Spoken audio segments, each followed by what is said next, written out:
السلام علیکم ورحمۃ اللہ وبرکاتہ۔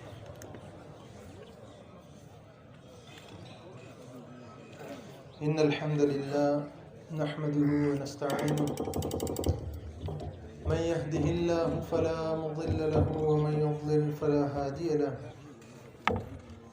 اشهد ان لا اله الا الله وحده لا شريك له وان محمدا عبده ورسوله اما بعد فاعوذ بالله من الشیطان الرجیم بسم اللہ الرحمن الرحیم وَلْتَكُن مِّنكُمْ أُمَّةٌ يَدْعُونَ إِلَى الْخَيْرِ وَيَأْمُرُونَ بِالْمَعْرُوفِ وَيَنْهَوْنَ عَنِ الْمُنكَرِ وَأُولَئِكَ هُمُ الْمُفْلِحُونَ۔ قابل قدر ساتھیوں، یہ آپ کے سامنے اللہ رب العزت کی سچی کتاب قرآن مجید فرقان حمید سورہ آل عمران کی 104 نمبر آیت تلاوت کی گئی ہے۔ اس آیت میں اللہ رب العزت نے ایمان والوں کو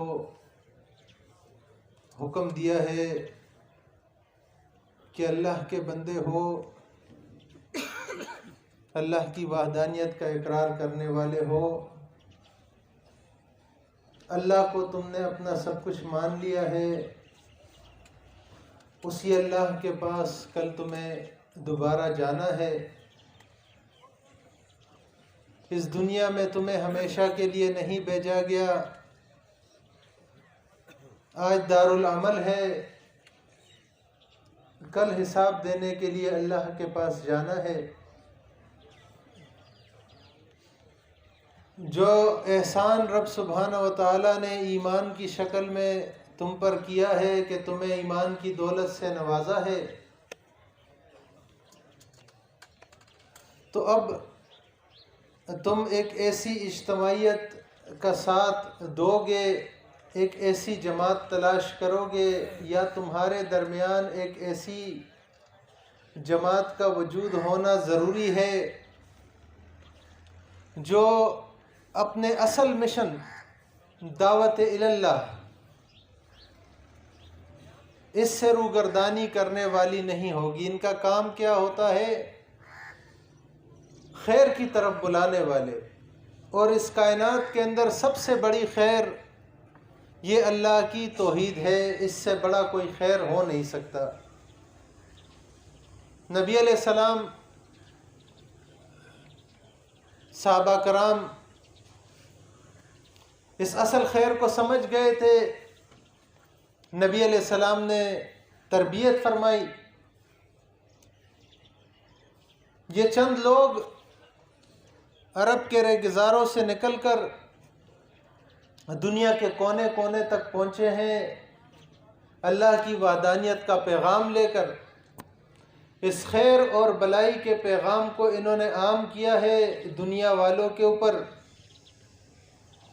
پسندیدہ باتوں کا حکم دیتے رہے اور بری باتوں سے روکتے رہے۔ اب اللہ سبحانہ و تعالیٰ یہ جو آیت تلاوت کی گئی، اس کے آخر کے اندر آخری فقرے میں سند عطا فرما رہے ہیں، سرٹیفکیٹ عطا فرما رہے ہیں کہ حقیقت کے اندر یہی لوگ کامیاب ہونے والے ہیں۔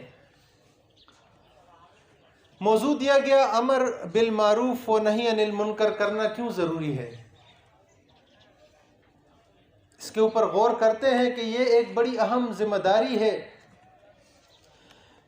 نیکی کا حکم دینا، برائی سے منع کرنا، برائی سے روکتے رہنا، یہ اسلام کے اہم اور بنیادی فرائض میں سے ایک فرض ہے۔ یاد رکھیے گا کہ اس بات کے اندر کسی قسم کے شک و شبے کی کوئی گنجائش نہیں ہے کہ جب بھی کسی معاشرے کے اندر اصلاح اور بلائی اور ترقی کا معاملہ ہوتا ہے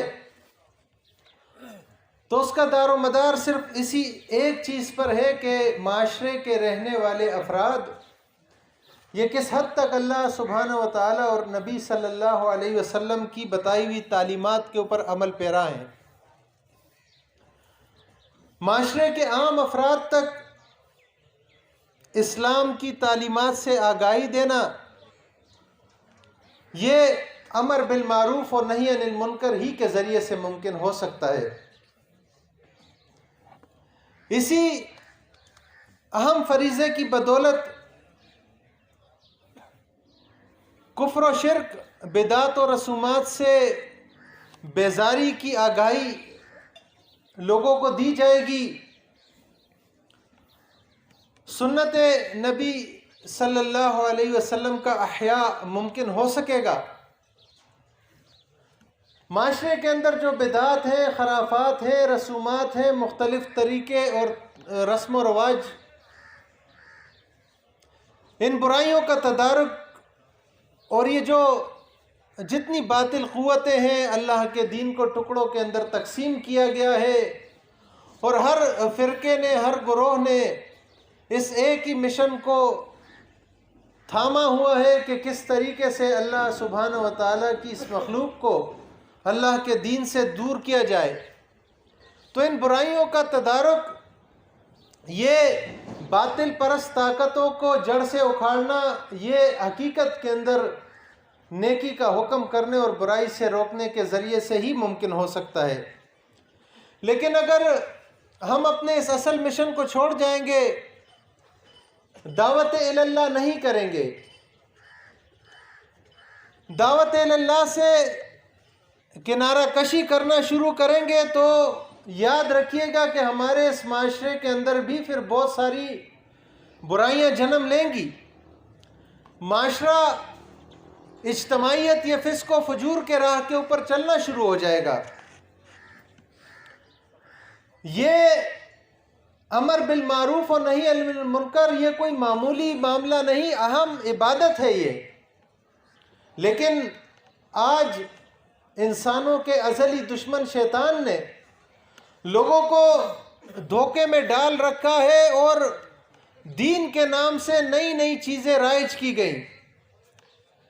کسی نے کہا کہ بس جی ذکر و اذکار کی محفلیں سجا لو، یہی بہت عام ہے، اسی کے اوپر تمہیں جو ہے نجات مل جائے گی۔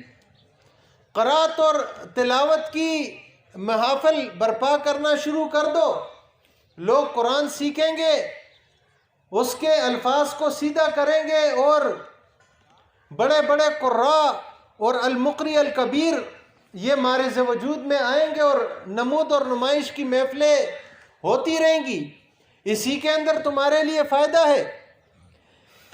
کسی نے کہا کہ بس صرف صوم اور صلاح کی حد تک تم عبادت گزار بن جاؤ، تو بس اسی کے اندر کامیابی ہے۔ کسی نے کہا کہ یہ دنیا کی جو لذتیں ہیں، اللہ سبحانہ و تعالیٰ کی نعمتیں ہیں، ان نعمتوں کو چھوڑ دو، دنیا سے بے رغبتی کرنا شروع کر دو، اور دنیا کی لذات کے قریب ہی نہ جاؤ، تم کامیاب ہو جاؤ گے۔ کسی نے کہا دنیا کی پرواہ نہ کرو، اولاد کی پرواہ نہ کرو، خاندان کی پرواہ نہ کرو، اپنے معاشرے کی پرواہ نہ کرو، بس ان کو چھوڑ دو اپنے حال کے اوپر۔ تو اس طرح کے بہت سارے معاملات ہیں جس کے ذریعے سے اس امر بالمعروف اور نہی عن المنکر والی عبادت کو بے وقت بنانے کی کوشش کی گئی۔ یاد رکھیے گا، عام ایک بے فہم بات دنیا کے اندر مشہور ہے کہ جو جس کسی کام کے اندر لگا ہوا ہے اسے اسی کے اندر لگا رہنے دو، کسی کے عقیدے کو چھیڑو نہیں اور اپنا عقیدہ چھوڑو نہیں، یہ عام صدا لگائی جاتی ہے۔ اور جب ایمان کے حامل معاشرے کے اندر اس طرح کی باتیں رائج کی جانا شروع کی جاتی ہے جو کہ حقیقت کے اندر امر بالمعروف و نہی عن المنکر کا راستہ روکنے کی صحیح نامراد ہوتی ہے، تو پھر اصل راستے سے ہٹ کے دوسرے راستوں کے اوپر چلنا شروع ہو جایا کرتا ہے۔ گمراہ لوگوں کے لیے دعوتی میدان کو خالی چھوڑ دیا جاتا ہے، اور اگر ہم نے اللہ کے دین کی دعوت کا یہ میدان خالی چھوڑ دیا تو اللہ کے بندوں پھر اس کا انجام اچھا نہیں ہوگا۔ شیطان اپنے اغراض و مقاصد کے اندر کامیاب ہو جائے گا، اور فی الواقع کہ اس نے دنیا کی ایک کثیر تعداد کو اپنے دامے فریب کے اندر الجھا کر اس اصل دعوت سے دور کر دیا ہے۔ پھر کیا ہوگا؟ جس طرح آج معاشرے کے اندر ہوگا، کفر و شرک عام ہو جائے گا، بدعت و رسومات اور خرافات اور بے حیائی عام ہو جایا کرے گی۔ پھر معاشرہ تباہی کے راستے کے اوپر چلتا رہے گا، اور اس تباہی کی لپیٹ میں ہمارا آنا بھی پھر یہ کسی سے ڈھکا چھپا نہیں ہوگا، ہم بھی بچ نہ پائیں گے۔ آج مختلف طریقے سے یہ قوم اس قدر ضلالت اور گمراہی کے اندر ڈوبی ہوئی ہے کہ ہم حق کو دیکھنے اور سننے کے باوجود اس کو سمجھنے کی توفیق ہمیں نہیں مل رہی۔ ہمارے دل، ہمارے دماغ اور کانوں کے اوپر مہر لگ چکی ہے، آنکھوں کے اوپر پردہ آ چکا ہے، اور ہم اللہ سے غافل اور یوم حساب سے بے نیاز اپنی زندگی گزار رہے ہیں، کسی کو فکر ہی نہیں ہے۔ برائیوں کے اوپر برائیاں کی جاتی رہی ہے، لیکن ذرا سا بھی کسی کو خوف نہیں آتا کہ اس نے کل اپنے رب سے بھی ملنا ہے، اور اپنی اس دنیا کی زندگی کے ایک ایک لمحے کا حساب اپنے رب سبحانہ و تعالیٰ کے دربار میں دینا ہوگا۔ جب اس پرفتن دور کے اندر عقیدے کی یہ برائیاں، اعمال کی برائیاں اور معاشرتی برائیاں جب عروج کے اوپر پہنچ جائیں گی، تو یاد رکھیے گا کہ پھر اس کے سدباب کے لیے امر بالمعروف اور نہی عن المنکر کا فریضہ، اس کی ادائیگی بے انتہا ضروری ہو جائے گی، اور یہ ضروری ہو چکی ہے۔ اور اس اہم عبادت کو سر انجام دینے کے لیے ایک ایمان والوں کی اجتماعیت کا مستقلاً اس دنیا کے اندر موجود ہونا بھی ضروری ہوگا، اور اسی آیت کے اندر یہی مالک سبحانہ و تعالیٰ نے حکم دیا، وَلْتَكُمْ مِنْكُمْ أُمَّةٌ يَدْعُونَ إِلَى الْخَيْرِ وَيَأْمُرُونَ بِالْمَعْرُوفِ وَيَنْهَوْنَ عَنِ الْمُنْكَرِ وَأُولَئِكَ هُمُ الْمُفْلِحُونَ کہ تم میں سے ایک ایسی جماعت ہونی چاہیے، ایک ایسی اجتماعیت کا وجود اس روئے زمین کے اوپر ہونا چاہیے کہ جو لوگوں کو اس خیر کی دعوت کی طرف بلانے والی ہو، نیک باتوں کا، پسندیدہ باتوں کا حکم دینے والی ہو، اور بری باتوں سے، گناہ کے کاموں سے، کفر و شرک اور معصیت سے منع کرنے والی ہو۔ تو اگر جن جن لوگوں نے اس فریضے کو سر انجام دیا، مالک سبحانہ و تعالی مہربان رب فرماتا ہے کہ یہی لوگ ہیں کہ جو کامیاب ہو جانے والے ہیں۔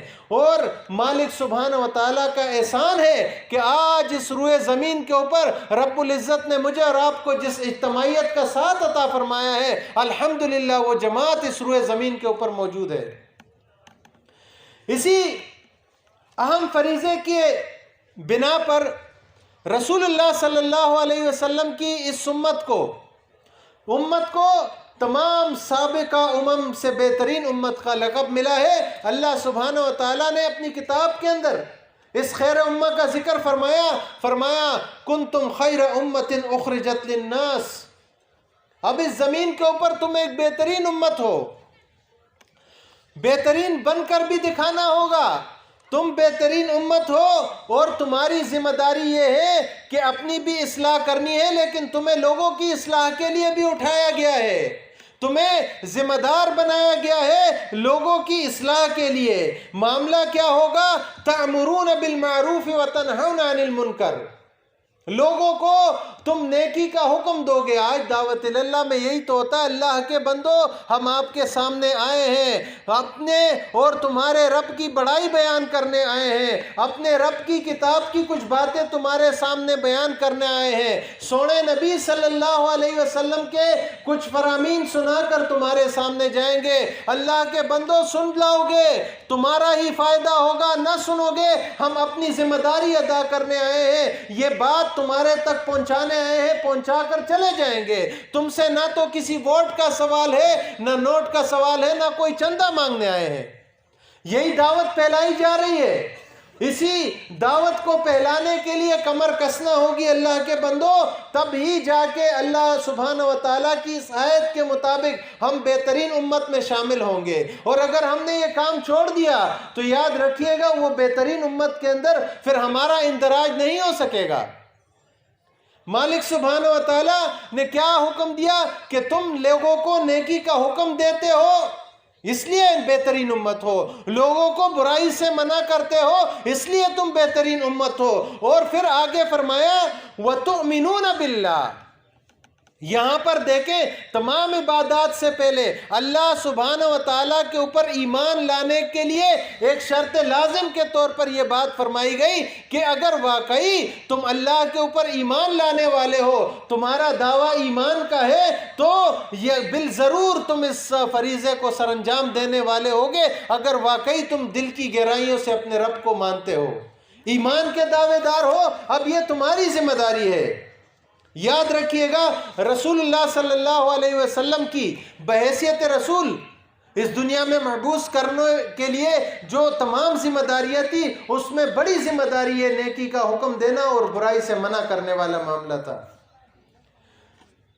اللہ کی کتاب میں گزشتہ اقوام اہل کتاب کا بھی ذکر ہوا اور ان کے جو غلط کام تھے، ان کی جو برائیاں تھیں، ان کے جو عقائد اور معاملات کے اندر خرابیاں تھیں، اللہ سبحانہ و تعالیٰ نے ان کی نشاندہی اپنی کتاب میں اس لیے فرمائی کہ ہم ان کی طرح نہ ہو جائیں۔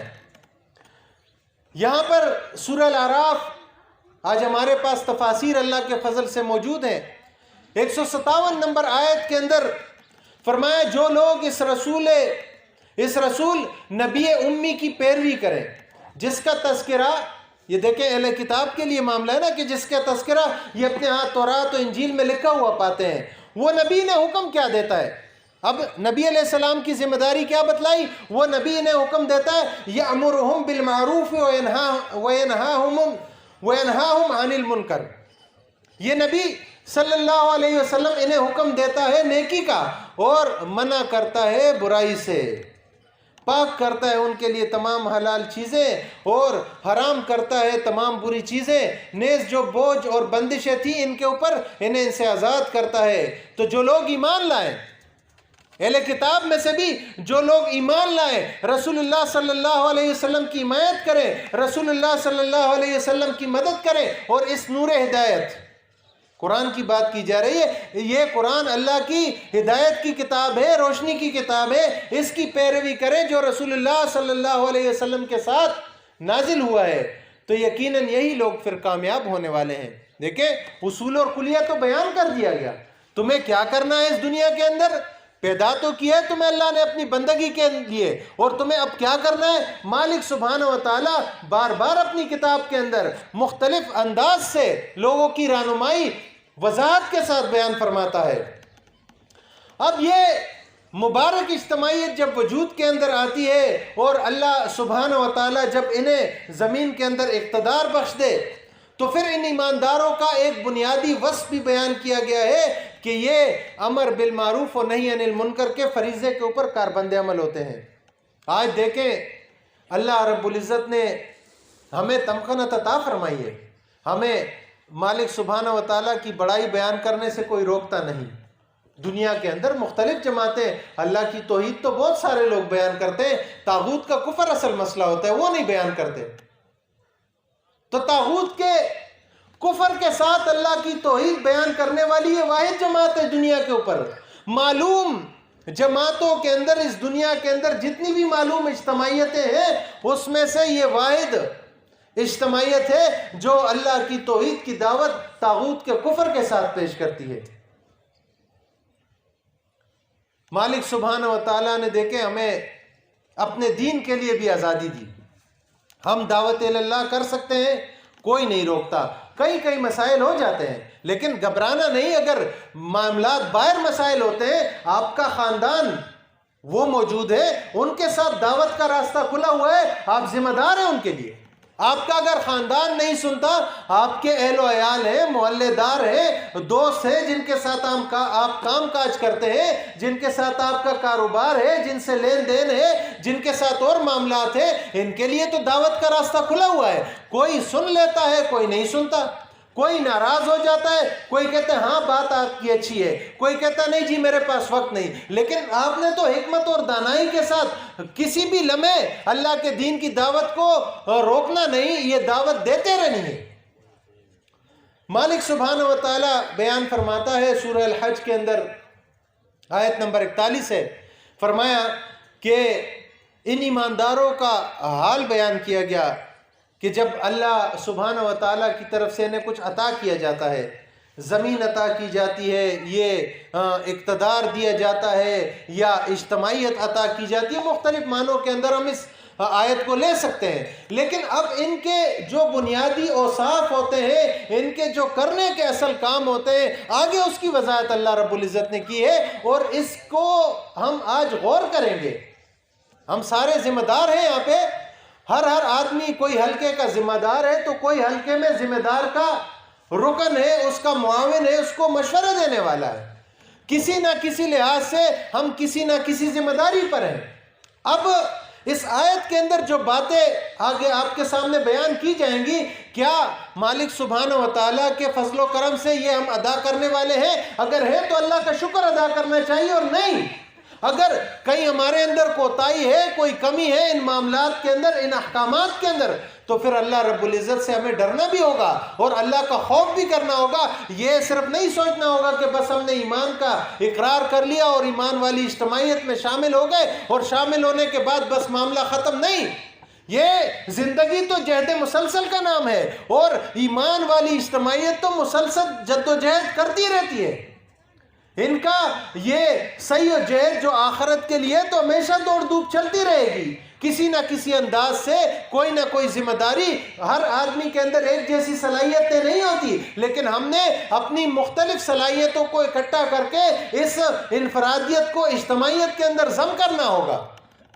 مالک سبحانہ و تعالی بیان فرماتا ہے الذین ان مکناہم فی الارض، یہ وہ لوگ ہیں، ایمانداروں کا ذکر کیا کہ جب ہم ان کو زمین کے اندر اقتدار بخشتے ہیں، تمکنت عطا فرماتے ہیں، سب سے پہلا اہم فریضہ یہ کیا کرتے ہیں؟ اقاموا الصلاۃ۔ اب ہم یہاں بیٹھے، مجھے اور آپ سب کو اپنے گریبانوں میں دیکھنا ہوگا کہ ہماری فجر کے اندر کیا حالت ہے اور باقی صلاح کے اندر کیا حالت ہے۔ ہم جمعے کے اندر کس پوزیشن میں جاتے ہیں اور فجر کے اندر۔ آج ایک ضمن میں ایک بات عرض کر دوں، اس سے پہلے ایک درس ہوا، اس کے اندر ایک مثال بیان کی گئی، وہ بڑی اچھی تھی، اور بار بار آج اس کی پوسٹیں بھی چلتی ہیں۔ ہم بچوں کو سلاتے ہیں، بیٹا صبح اپنے اسکول جانا ہے، انہوں نے کہا اس کے بجائے آپ اپنے بچے کو یہ کیوں نہیں کہتے کہ بیٹا سو جاؤ جلدی، صبح آپ نے صلاح کے لیے اٹھنا ہے۔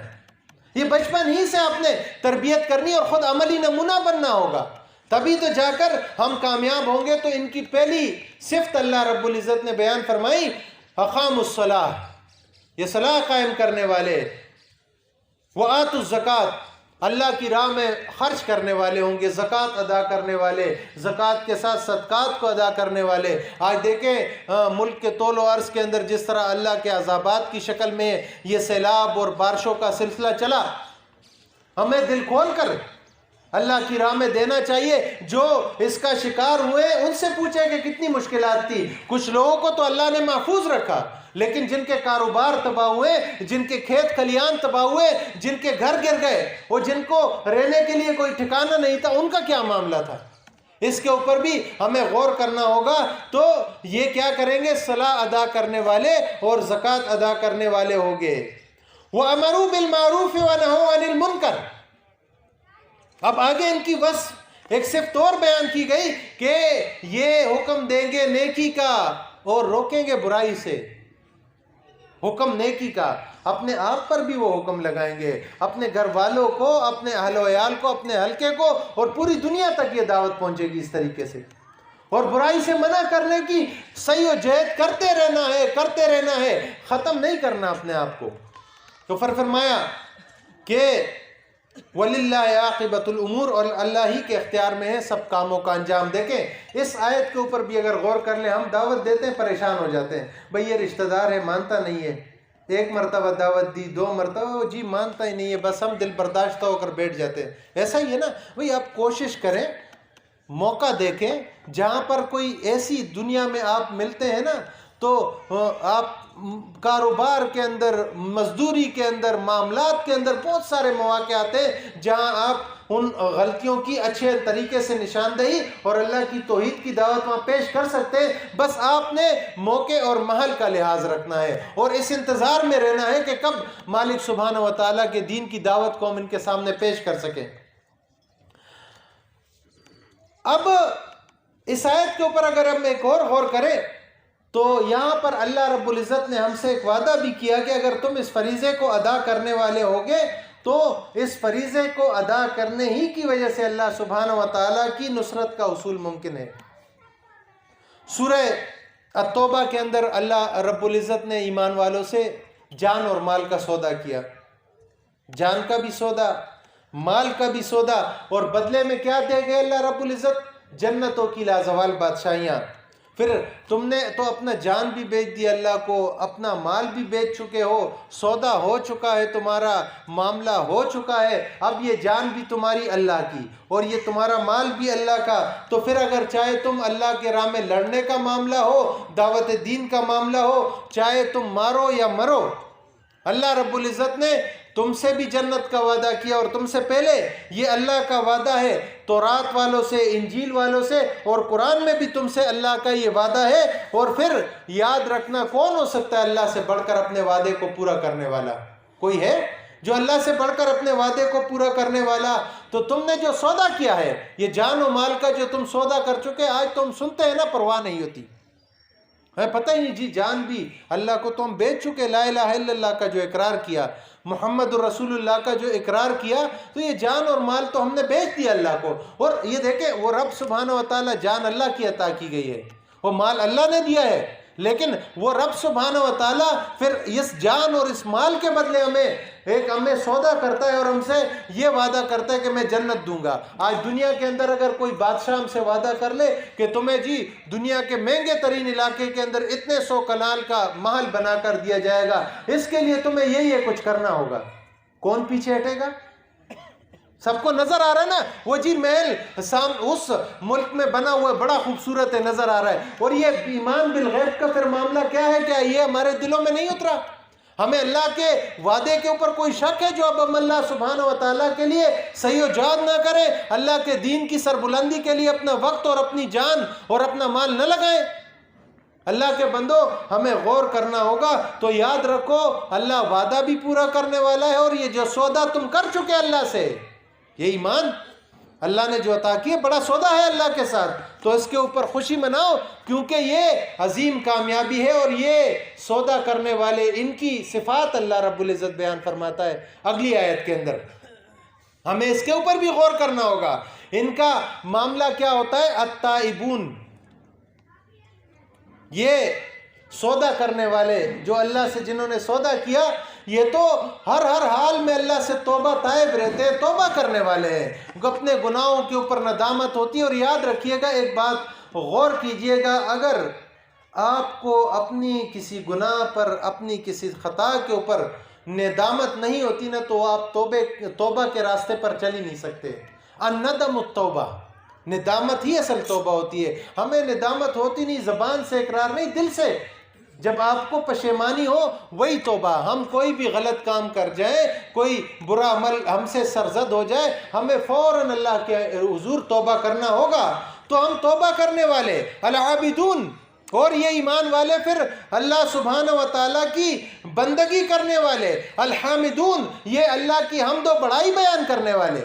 آج یہی تو ہو رہا ہے، ہم دعوت اللہ میں کیا کرتے ہیں؟ اللہ کی بڑائی، اللہ کے ساتھ کوئی شریک نہیں، اللہ ہی اولاد عطا فرماتا ہے، اللہ ہی بگڑیاں بنانے والا ہے، وہی داتا دستگیر مشکل کشا غوث العظم ہے۔ یہ ہم اللہ کا ہم نہیں بیان کرتے، اللہ کی پاکی بیان کرنے والے۔ اور السائحون، یہ کیا کرتے ہیں؟ راہ حق کے اندر سفر کرنے والے۔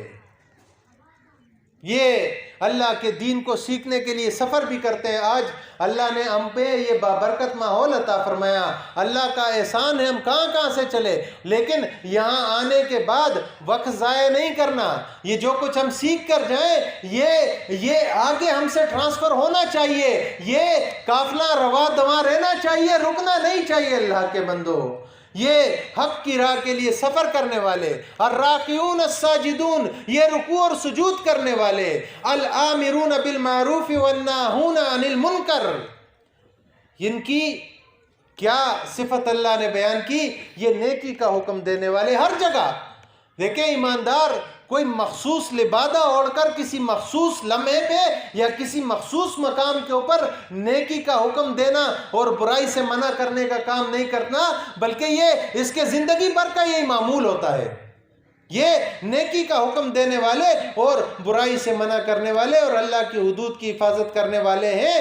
تو اے نبی صلی اللہ علیہ وسلم, وبشر المؤمنین, ایسے ایمانداروں کو جنت کی بشارتیں دے دو, بشارت سنا دو ان کو جنت کی. اگر ہم یہ کام کرنے والے ہیں, اللہ کا شکر ادا کرنا چاہیے اور پھر اللہ سے ڈرتے بھی رہنا چاہیے کہ یہ جو آج اللہ نے ہمیں موقع دیا, آج اللہ سبحانہ و تعالیٰ کے فضل و کرم سے ہم اللہ کے دین میں یہ تمام کام کرنے والے ہیں, اللہ کا شکر ادا کرنا چاہیے اور ڈرنا چاہیے کہ یہ توفیق اللہ ہم سے چھین نہ لے. بڑے بڑے لوگ آئے, بڑے بڑے دعوے کرنے والے, آج کہاں گئے اللہ کے بندو؟ اپنی موت تک اس تگ و دو, اس محنت کو اور اس ایمان کو اگر کوئی لے جانے میں کامیاب ہو گیا, اصل کامیاب تو وہی ہے. دنیا میں مشکلات آئیں گی. بہرحال مالک سبحانہ و تعالیٰ اہل کتاب کے صالحین, اہل کتاب میں بھی تو نیک لوگ گزرے ہیں نا, ان کے امتیازی اوصاف میں سے ایک وصف یہ بھی بیان کرتا ہے, فرمایا کہ وہ بھی معروف کا حکم دیا کرتے تھے اور منکرات سے روکنے والے تھے. سورہ ال عمران آیت نمبر 113 کے اندر بیان فرمایا کہ وہ سب اہل کتاب ایک جیسے نہیں تھے. اہل کتاب میں ایک گروہ ایسا تھا, امۃ قائمۃ یتلون آیات اللہ آناء اللیل وہم یسجدون, کہ وہ ایسا گروہ تھا جو حق کے اوپر قائم تھا اور ان کا معاملہ کیا تھا؟ وہ رات کے اوقات میں قیام اللیل کرنے والے, اور قیام اللیل میں اللہ کی آیات کی تلاوت کرتے تھے اور وہ سجدہ ریز رہتے تھے. آج ہمیں بھی تو یہ کام اپنانا ہوگا, اس عبادت کو بھی ہمیں کرنا ہوگا, اس اپنے پیٹھ کو اپنے بستروں سے علیحدہ بھی رکھنا ہوگا. اور جب ہم یہ کام کریں گے, اللہ سبحانہ و تعالیٰ دین میں آگے بڑھنے کی توفیق بھی دے گا. اور اللہ نے وعدہ بھی کیا. صبح جب یہاں پر سب سے پہلے آغاز ہوا تو ایک آیت تلاوت کی گئی, وَالَّذِينَ جَاهَدُوا فِينَا لَنَهْدِيَنَّهُمْ سُبُلَنَا وَإِنَّ اللَّهَ لَمَعَ الْمُحْسِنِينَ. کیا زبردست آیت ہے. اللہ فرماتا ہے کہ جب تم کوشش کرتے ہو, قدم اٹھاتے ہو میرے راستے کے لیے, تو میں کیا کرتا ہوں؟ راستے آسان کر دیتا ہوں, مشکلات دور کر دیتا ہوں. تمہیں کوئی تنگی تکلیف نہیں پہنچتی, ہاں پہنچتی ہے, اس کے اوپر اجر ہے. اور پھر تم اکیلے نہیں ہوتے. یہ دل سے ڈر اور خوف ہمیں نکال دینا ہوگا. ہم اکیلے نہیں, ہمارے ساتھ اللہ رب العزت کی مدد ہے. اللہ خود بیان فرماتا ہے, میں ان کا مددگار ہوں, میں ان کا ساتھی ہوں, میں ان کا ساتھ دینے والا ہوں.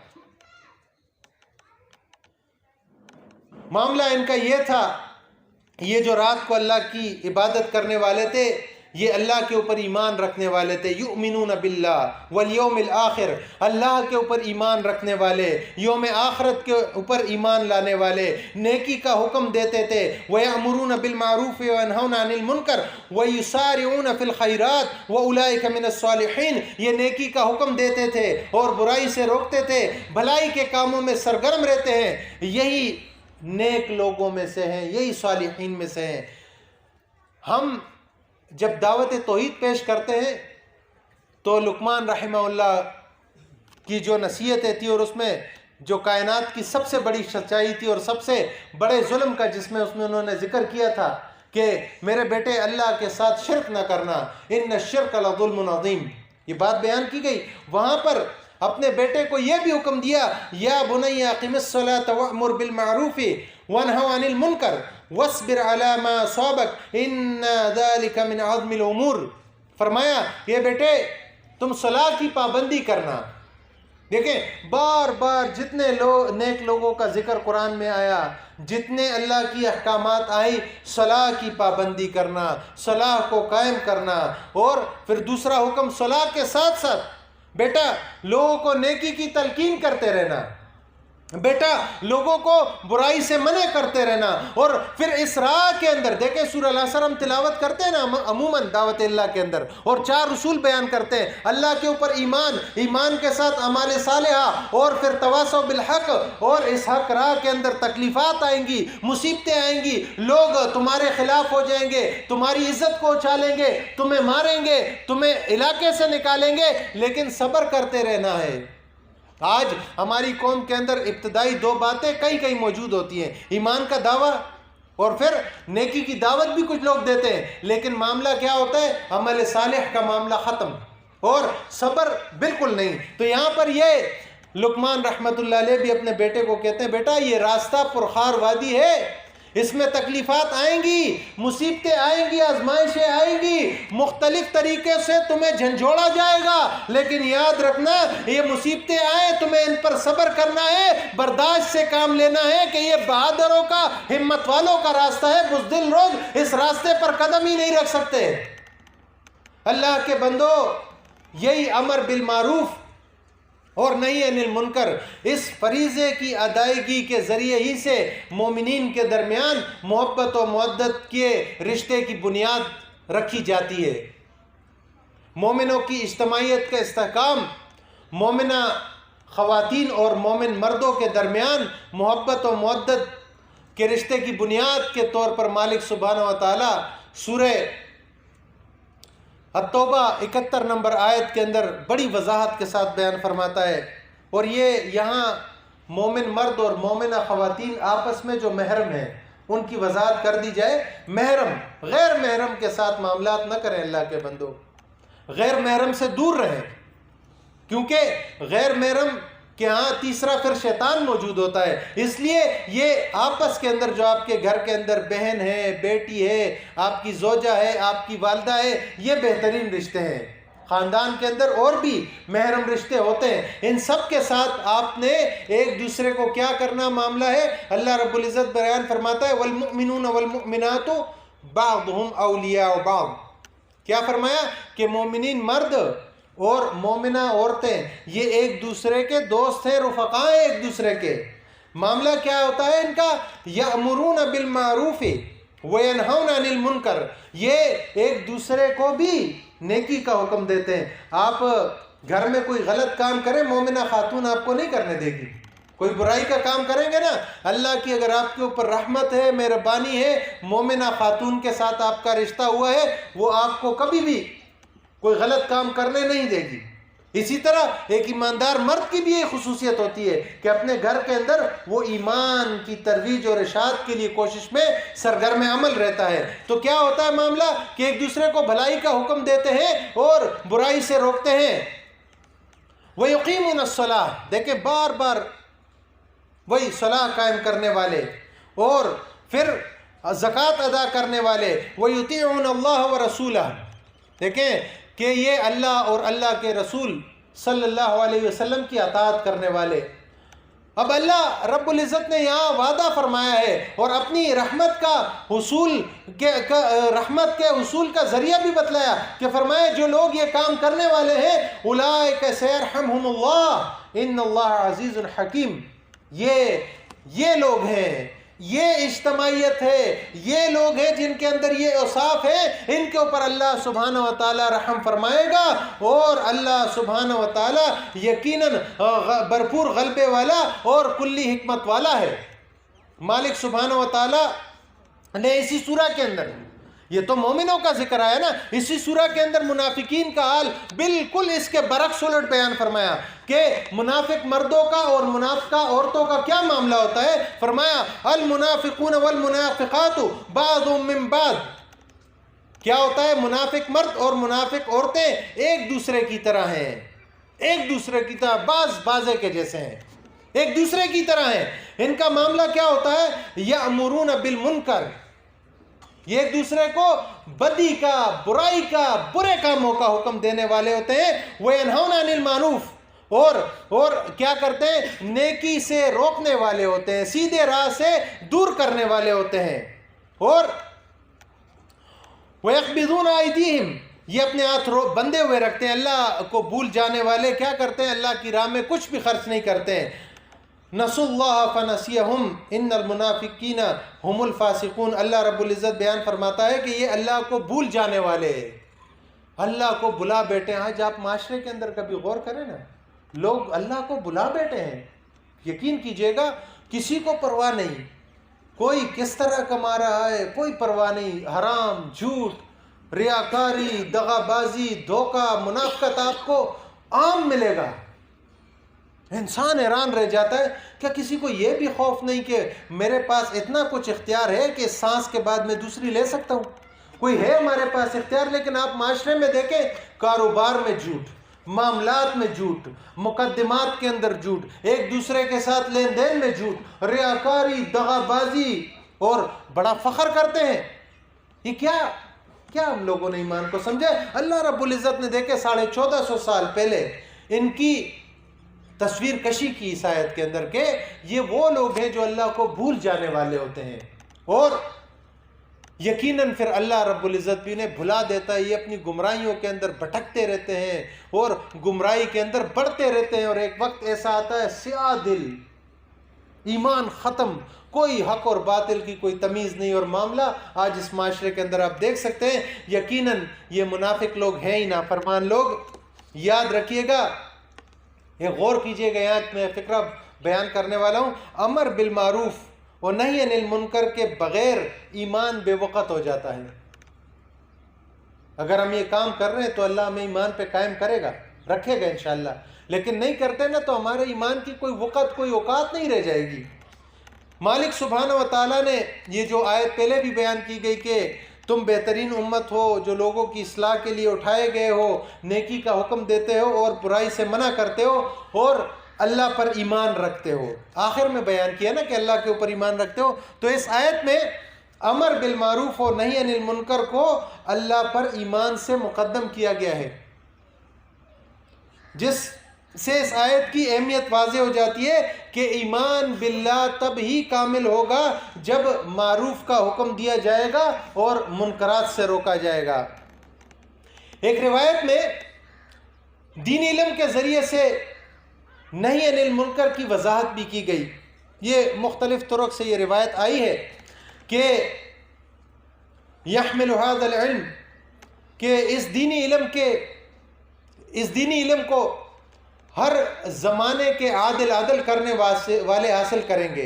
اس میں زیادتی کرنے والوں کی تحریف و تبدیل اور باطل پرستوں کی ہیلہ جوئی کو اور جاہلوں کی بے جا تعویلوں سے دور کرنے کی کوشش کرتے رہیں گے۔ یعنی اللہ رب العزت نے آج اگر ہمیں ایمان عطا کیا نا، تو اس ایمان کو، اس کا ہتھیار کیا ہے؟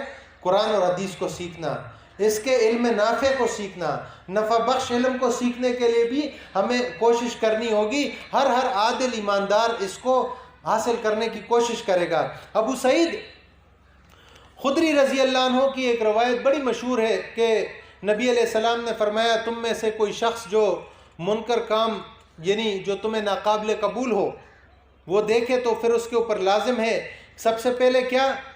بیدی، تم ہاتھ کا استعمال کرو، ہاتھ کی طاقت سے روکو۔ اگر یہ معاملہ نہیں ہے تو فبلسانی، اپنی زبان کو تو استعمال کرو، اللہ نے زبان دی، بولو، اس کو توحید بیان کرو اور منکرات کا رد کرو، بدعت اور شرک اور رسومات کا رد کرو، یہ آپ کے اوپر فرض ہے معاملہ۔ اور اگر تم ہاتھ کی قوت سے نہیں بدل سکتے، زبان کی قوت سے بدل نہیں سکتے، تو دل میں تم اسے برا سمجھو، مگر یاد رکھنا یہ کمزور ایمان ہے، اور پھر اس کمزور ایمان کے ساتھ اس کمزور جگہ پر بیٹھو تو نہ۔ ہمارے لوگ بدعت، خرافات اور کفر و شرک کی محفل میں جا کے بیٹھ جاتے ہیں، وہ جی میں دل میں برا سمجھتا ہوں۔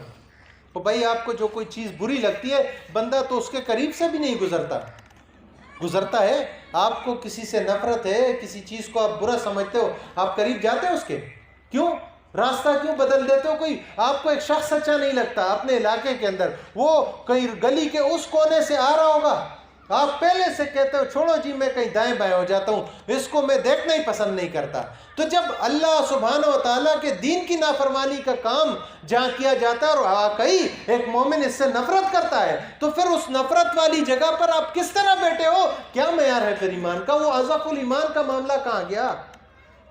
کمزور ایمان تو یہ اس محفل کو چھوڑ دو, نکل جاؤ. اللہ کے بندو ہمیں ان کاموں کو کرنا ہوگا. اسی طرح عبداللہ بن مسعود رضی اللہ عنہ کی ایک روایت میں آتا ہے, یہ صحیح مسلم کتاب الایمان کی روایت ہے, کہ رسول اللہ صلی اللہ علیہ وسلم نے فرمایا کہ اللہ نے مجھ سے پہلے کسی امت میں جتنے بھی نبی بھیجے, ان کی امت میں ان کے کچھ حواری اور ساتھی ہوتے تھے جو ان انبیاء علیہ السلام کی سنت کے اوپر چلتے تھے, ان کے احکامات کی اتباع کرتے تھے, اور اس کے بعد پھر ایسا ہوتا تھا کہ ان کے بعد ناخلف لوگ ان کے جانشین بن جاتے تھے. معاملہ ان کا کیا ہوتا تھا؟ یقولون ما لا یفعلون ویفعلون ما لا یؤمرون. وہ زبان سے ایسی باتیں کہتے تھے جن پر وہ خود عمل نہیں کرتے تھے, اور ایسے کام کرتے تھے جن کاموں کا ان کو حکم نہیں دیا جاتا تھا, جن کا حکم ہی نہیں دیا گیا ہوتا تھا. تو پھر ان لوگوں کے خلاف جس نے اپنے دستے بازو سے جہاد کیا وہ مومن ہے, جس نے ہاتھ سے ان کے خلاف جہاد کیا وہ مومن ہے, اور جس نے ان کے خلاف اپنی زبان سے جہاد کیا وہ مومن ہے, اور جس نے اپنے دل سے ان کے خلاف جہاد کیا وہ بھی مومن ہے. لیکن اس سے پیچھے یہاں غور کیجئے گا, اس کے بعد رائی کے دانے کے برابر بھی ایمان نہیں رہتا. اللہ کے بندو آپ خود سوچ لیں, جس محفل میں برا کام ہو رہا ہے, آپ ہاتھ والا جہاد نہیں کر سکتے, آپ زبان والا جہاد نہیں کر سکتے, تو دل میں برا جو خیال کرنا ہے وہ کس نے کرنا ہے؟ اللہ کے بندو ایمان والوں نے ہی تو کرنا ہے. یہ تو وہاں پھر بیٹھ نہیں سکتے. تو اگر ہم غور کریں تو اس حدیث کے اندر برائی سے روکنے کے درجات بیان کیے گئے. پہلا درجہ کیا ہے جی؟ ہاتھ سے برائی روکنے کا. لیکن برائی کو روکنے کے لیے یہ طریقہ اپنانے کا حکم یہ ہر عام آدمی کے لیے نہیں ہے, کیونکہ ایسا کرنے سے تو پھر معاشرے کے اندر فساد پیدا ہو جائے گا. اس لیے یہ کام حاکم کا ہے یا صاحب اثر و رسوخ کا ہے. اسی طرح اس کے ساتھ ساتھ ضمناً ہر گھر کا سربراہ بھی اس طریقہ کار سے گھر کے اندر منکر امور کو روک سکتا ہے. بات سمجھ میں آ گئی؟ آگے چلتے ہیں. دوسرا درجہ زبان سے برائی کو روکنا. ہاں اب داعی اللہ, اور الحمدللہ یہ تمام داعی اللہ بیٹھے ہوئے ہیں, کوئی اور عام آدمی نہیں ہے, سب داعی اللہ ہے, اور ایمان والا تو ہوتا ہی داعی اللہ ہے. تو یہ داعی اللہ کو چاہیے کہ وہ نرمی سے حکمت کے ساتھ واض و نصیحت سے گفتگو کا آغاز کرے, معروف کاموں کی طرف رغبت دلانے والا انداز اپنائے, اور پھر منکر کاموں کی وہ برائی اس کی تشریح اچھے طریقے سے ان کے سامنے کرے. تو معاملہ یہ ہوگا کہ لوگ بات سنیں گے, لیکن اگر یہ دونوں طریقہ کار ان کا کچھ اثر نہ ہو تو پھر بقدر ضرورت وہاں گفتگو کو بند کر دیا جائے. یعنی برائی کی پرزور مذمت تو کی جائے, لیکن مزید بحث اور مباحثے کے اندر نہ الجھا جائے. اسی طریقے سے تیسرا درجہ اس کو دل میں برا جاننے کا ہے. جب دائی کو یہ لگے کہ وہ برائی کو تو نہ ہاتھ سے روک سکتا ہے نہ زبان سے روک سکتا ہے, طاقت نہیں رکھتا, تو پھر اس کے بجائے اصلاح کے بگاڑ کا زیادہ خدشہ پیدا ہو جاتا ہے. تو پھر یہی درجہ ہے کہ برائی کو دل میں برا جان کر اس سے کنارہ کش ہو جائے, وہاں موجود نہیں رہنا.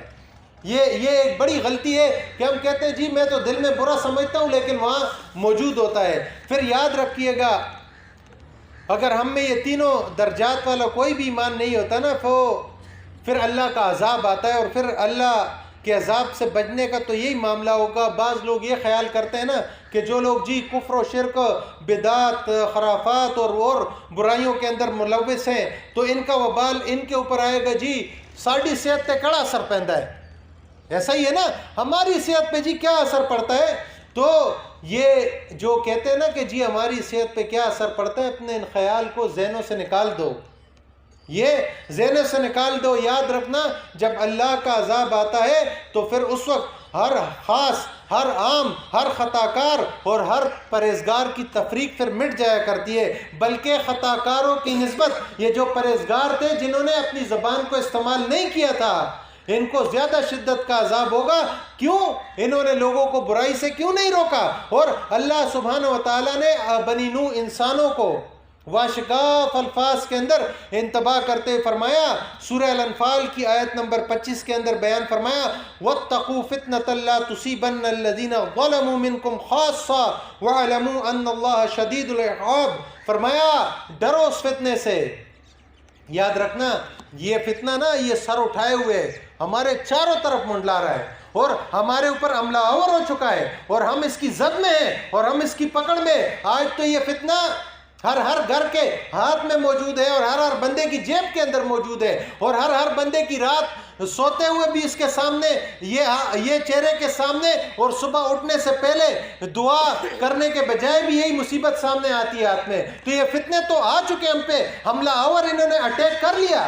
اب ہم نے کاؤنٹر اٹیک ایمان خالص اور اعمال صالحہ کے ذریعے سے کرنا ہے. فرمایا کہ ڈرو اس فتنے سے جو صرف ان لوگوں کے لیے ہی وبال جان نہ ہوگا جنہوں نے تم میں سے ظلم کیا، یعنی تم میں سے شرک کیا، تم میں سے برائیاں کی. اور یہ بھی جان لو کہ اللہ رب العزت جو ہے سخت سزا دینے والا ہے، ہم بچیں گے نہیں. ہم نے اگر اس کام کو چھوڑ دیا ہم بھی اس کا شکار ہو جائیں گے، ہمارے اوپر بھی اس کا وبال آئے گا. عذاب الہی سے صرف وہی لوگ بچ سکیں گے جو حق کی طرف بلانے والے ہوں گے اور بلائی کا راستہ دکھلانے والے ہوں گے، اس راستے کو دکھانے کے لیے تگ و دو کرنے والے ہوں گے، نیک باتوں کا درس دینے والے اور بری باتوں سے منع کرنے والے ہوں گے. یاد رکھے سورہ الاعراف کے اندر بنی اسرائیل کی ایک بستی کا جو ساحلی علاقے پہ رہا کرتی تھی ان کا ذکر آیا ہے کہ ہفتے کے دن کے معاملے کے اندر وہ اللہ کے حکم کی خلاف ورزی کرتے تھے، کیونکہ ہفتے کے دن جو یوم سبت کا معاملہ تھا مچھلیاں ابھر کر آتی تھی، لیکن انہوں نے ہیلے بہانے سے جو ہے اپنے لیے حلال کرنے کی کوشش کی. اب معاملہ یہ تھا، وقت کی کمی کے تحت میں صرف مفہوم عرض کر دوں کہ جب ان کے ایک گروہ نے دوسرے سے کہا کہ بھلا تم لوگوں کو کیوں نصیحت کرتے ہو جنہیں اللہ ہلاک کرنے والا ہے یا شاید عذاب دینے والا، تو جواب میں انہوں نے کہا کہ ہاں یہ معاملہ تو ہے لیکن ہم اپنے رب کے ہاں عذر پیش کرنے کے لیے معاملہ کرتے ہیں اس لیے کہ شاید یہ لوگ بھی ڈر جائیں اور ہم اللہ سے بچ جائیں. تو پھر جب اللہ کا عذاب آیا تو جب وہ اس نصیحت کو جو انہیں کی گئی تھی تو جب انہوں نے بلا دیا تو ہم نے پھر وہ لوگ جو برائی سے منع کرنے والے تھے، یعنی دعوت اللہ کرنے والے تھے، نیکی کا حکم کرنے والے اور برائی سے منع کرنے والے تھے، ان کو تو ہم نے بچا لیا اور ظلم کرنے والوں کو ان کی حکم عدولی کے سبب جو وہ کرتے تھے سخت عذاب کے اندر پکڑ لیا. 3 درجات تھے یہاں پہ. پہلا وہ جو گناہ کے اندر ملوث تھا، دوسرا وہ اپنا عقیدہ چھوڑو نہیں اور دوسرے کا چھیڑو نہیں، اور تیسرا وہ کہ نہیں برائی والے عقیدے کو تو لازمی چھیڑو اور اس کی پہچان کرواؤ اور لوگوں کو اللہ کے دین کی دعوت دو اور اس توحید کی مبارک اجتماعیت کے قریب ان کو لاؤ اور اللہ کے صراط مستقیم پر چلانے کی کوشش کرو. اب اس تیسرے گروہ کو تو اللہ نے بچا لیا، لیکن اپنا چھوڑو نہیں، دوسرے کو چھیڑے نہیں، خود نیک عمل کرتے رہو، دوسروں کی پرواہ نہ ہو. ان سے ہی عذاب کا آغاز ہوا تھا. صرف وہ لوگ بچے جو نیکی کا حکم دیتے تھے اور برائی سے منع کرتے تھے. نبی علیہ السلام نے فرمایا، یہ سنن نبی داؤد کی روایت ہے کہ جس قوم میں اللہ کے نافرمانی کے کام ہو اور وہ انہیں روکنے کے اوپر قادر ہوں مگر منع نہ کرتے ہوں تو قریب ہوتا ہے کہ اللہ اس سبب سے ان کو اپنے عقاب یعنی عذاب کی لپیٹ میں لے لے گا. اور پھر اگلی روایت کے اندر پھر بیان فرمایا، جامع ترمذی کی روایت ہے، جب لوگ ظالم کا ظلم دیکھ کر اس کا ہاتھ نہ پکڑے تو قریب ہے کہ اللہ اس ظلم کا عذاب لوگوں کے اوپر عام کر دے گا. اور آج یہی کچھ ہو رہا ہے. ہمارے علاقے کے اندر ایک ہوتا ہے کڑپینچ، اس کے سامنے کوئی نہیں بولتا، آہستہ آہستہ وہ اتنا بدماش ہو جاتا ہے کہ اس کی بدماشی سے کوئی سر اٹھا نہیں سکتا. اور اس طریقے سے علاقے سے نکل کر ضلع، شہروں اور صوبوں اور پورے ملکوں کے اندر مختلف طریقوں سے جو ہے اس طرح کے ظالم موجود ہوتے ہیں اور پھر یہ ظلم جو ہے عام لوگوں کے اوپر عام ہو جاتا ہے. جس کا اثر رسوخ ہوتا ہے وہ دنیا میں تو ان کے ظلم سے بچ جاتا ہے، لیکن بے اثر رسوخ والے جو نہیں ہوتے وہ اس ظلم کا شکار ہو جاتے ہیں۔ یاد رکھیے گا گزشتہ اقوام بھی اسی وجہ سے تباہ و برباد ہوتی تھی۔ معاملہ ان کا یہ تھا کہ مالک سبحانہ و تعالیٰ کے اوپر ایمان لانے والے نہیں تھے، ظلم دیکھتے تھے، خاموش رہتے تھے۔ ہمارے ساتھ کیا جی، دوسرے کے ساتھ ہو رہا ہے، کل تمہارے ساتھ بھی ہوگا۔ یہ نعمان بن بشیر رضی اللہ عنہ کی ایک بڑی زبردست روایت ہم بار بار کہتے رہتے ہیں کہ وہ کشتی کے اندر قرآن اندازی کے ذریعے سے کچھ لوگ اوپر والے حصے میں چلے گئے، کچھ نیچے میں۔ اوپر سے پانی لینا آسان تھا، نیچے والوں نے مشورہ کیا کہ جی ہم بار بار اوپر جاتے ہیں تو یہ تو ان کو بھی تکلیف ہے، ہمیں بھی تکلیف ہے، لہٰذا وہ اس میں سوراخ کرتے ہیں۔ ٹھیک ہے جی، اس کشتی کے اندر سوراخ کرتے ہیں۔ اب اگر یہ اوپر والوں نے ان کو سوراخ کرنے دیا اور ان کا ہاتھ نہ روکا تو نیچے والے بھی ڈوبیں گے، بچیں گے اوپر والے بھی نہیں، دونوں منزلوں والے ڈوبیں گے۔ یاد رکھنا یہ ایسا اہم فریضہ ہے کہ اس سے روگردانی کے نتیجے میں اللہ سبحانہ و تعالیٰ نے اہل کتاب کے اوپر 2 انبیاء علیہ السلام کی زبان سے جو ہے لعنت فرمائی ہے، جنہوں نے امر بالمعروف اور نہی عن المنکر سے روگردانی کی۔ داؤد علیہ السلام اور عیسیٰ ابن مریم علیہ السلام کی زبان سے ان کے اوپر لعنت فرمائی گئی، اور پھر مالک سبحانہ و تعالیٰ نے نبی علیہ السلام کے ذریعے ہمیں یہ بھی بتلا دیا کہ اگر تم فتنوں سے بچنا چاہتے ہو تو پھر یہ تمہیں امر بالمعروف اور نہی عن المنکر کا فریضہ انجام دینا ہوگا۔ حذیفہ بن الیمان رضی اللہ عنہ روایت کرتے ہیں کہ رسول اللہ صلی اللہ علیہ وسلم نے فرمایا، آدمی کا فتنہ یعنی اس کی آزمائش اس کے مال و متاع میں، اس کے اہل و عیال میں اور اپنے پڑوس میں ہے۔ اس کے مال و متاع، اس کے اہل و عیال اور اس کے پڑوس میں۔ تو اس کا کفارہ، اس فتنے کا کفارہ کیا ہے؟ صلاح کی ادائیگی ہے، صدقہ و خیرات ہے، امر بالمعروف اور نہی عن المنکر ہے۔ اگر تم یہ کام کرتے رہو گے اللہ تمہیں جو ہے پھر اس سے بچا دے گا۔ یاد رکھنا ام المومنین عائشہ رضی اللہ عنہ روایت کرتی ہے کہ رسول اللہ صلی اللہ علیہ وسلم نے فرمایا، نیکی کا حکم دو، برائی سے منع کرو، قبل اس کے کہ تم دعائیں مانگو گے اور تمہاری دعائیں قبول نہ کی جائیں گی۔ اگر تم نے اس فریضے کو چھوڑ دیا، دعائیں مانگتے رہو گے، دعائیں قبول نہیں ہوگی۔ یاد رکھنا اپنے نفس کو یہ جہنم کے عذاب سے بچانے کے لیے امر بالمعروف اور نہی عن المنکر کرنا ضروری ہے۔ نبی علیہ السلام کی ایک روایت عائشہ رضی اللہ عنہ سے ہی آئی ہے کہ بنی آدم میں سے ہر انسان کو 360 جوڑوں پر پیدا کیا گیا، تو جس نے تکبیر کہی، اللہ کی حمد کہی، اللہ کی وحدانیت کا اقرار کیا، اللہ کی تسبیح کہی، اللہ سے مغفرت مانگی، لوگوں کے راستے سے کوئی پتھر ہٹایا، لوگوں کے راستے سے کانٹا ہٹائی، نیکی کا حکم دیا، برائی سے روکا، ان 360 جوڑوں کی تعداد کے برابر، تو وہ اس دن اس طرح چلے گا کہ وہ اپنے آپ کو جہنم کی آگ سے دور کر دے گا۔ اللہ کے بندو، آخر میں صرف 3 اصول مختصراً بیان کر دوں کہ امر بالمعروف اور نہی عن المنکر کے لیے کچھ اصول اور ضوابط ہیں، جس کی وجہ سے بعض چیزیں ایسی ہوتی ہیں۔ دیکھیں، دعوت توحید میں کوئی نرمی نہیں کرنی، اس دعوت کے اندر کوئی مداہنت نہیں دکھانی، لیکن پہلا اصول نیکی اور برائی کا معیار ہے جو شریعت کے مطابق ہوگا۔ اسی لیے دوسرا اصول ہوگا کہ معروف یا منکر کی پہچان جو ہے وہ علم اور بصیرت کے ذریعے سے پہچان ہوگی۔ ہر مبلغ اور داعی کے لیے یہ ضروری ہوگا کہ وہ جو بات کر رہا ہے اس کا یقین ہو کہ یہ قرآن اور حدیث کے اندر موجود ہے، اپنی طرف سے کوئی اضافہ نہ کرے۔ اور اسی طرح اس میں جو ہے سورہ یوسف کی آیت آتی ہے جس میں اعلیٰ بصیرہ، تو 3 چیزوں کی طرف اس میں اشارہ ہوتا ہے کہ ایک چیز وہ جس داعی جس کی طرف دعوت دے رہا ہے اس کے متعلق شریعت کے حکم سے واقف ہو، یعنی لوگوں کو ایسی چیز کا پابند نہ بنائے جس کا اللہ نے اپنے بندوں کو پابند نہیں کیا۔ دوسرا، وہ جس شخص، گروہ یا قبیلے کو دعوت دے رہا ہے اس کے حالات و نظریات سے اچھی طرح سے آگاہی رکھتا ہو، جیسا کہ رسول اللہ صلی اللہ علیہ وسلم نے جب معاذ رضی اللہ عنہ کو یمن بھیجا تو فرمایا، تم ایک ایسی قوم کی طرف جا رہے ہو جو اہل کتاب ہیں۔ تو نبی علیہ السلام نے معاذ بن جبل رضی اللہ عنہ کو معاشرے سے، حالات سے واقفیت کی وصیت کی۔ تو یہ کیونکہ اہل کتاب علم رکھنے والے تھے، تو ان سے جب مخاطب ہونا تو علم کا لحاظ رکھنا۔ اور پھر آخری بات یہ کہ اچھی طرح سمجھ لینا چاہیے کہ دعوت کا، جس جگہ ہم دعوت دے رہے ہیں، کون سا طریقہ کارگر ہو سکتا ہے۔ واعظ و نصیحت اچھی ہے، نرمی یا سختی اچھی ہے، ترغیب یا ترہیب وغیرہ۔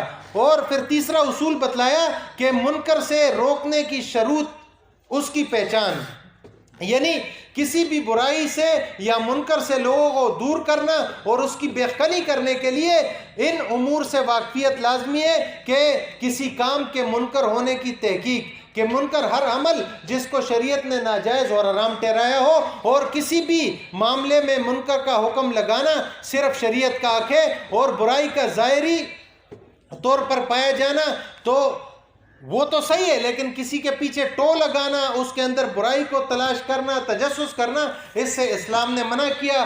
برائی کے سدباب، مناسب اہم مسائل کا انتخاب، اخلاق اور بگاڑ پیدا کرنے والی چیزوں سے بچنے کے ساتھ ساتھ جو ہے ہمیں یہ معاملہ کرتے رہنا ہوگا۔ یہ کام ہم کریں گے، اللہ ہم سے راضی ہو جائے گا، اور ہمیں اپنے گریبان میں آج دیکھنا ہوگا کہ کیا ہم یہ کام کر رہے ہیں۔ اگر کر رہے ہیں تو اللہ کا شکر ادا کرنا چاہیے، اور اگر نہیں کرنا تو پریشان ہو جانا چاہیے، ہمیں غمگین ہونا چاہیے کہ یہ کام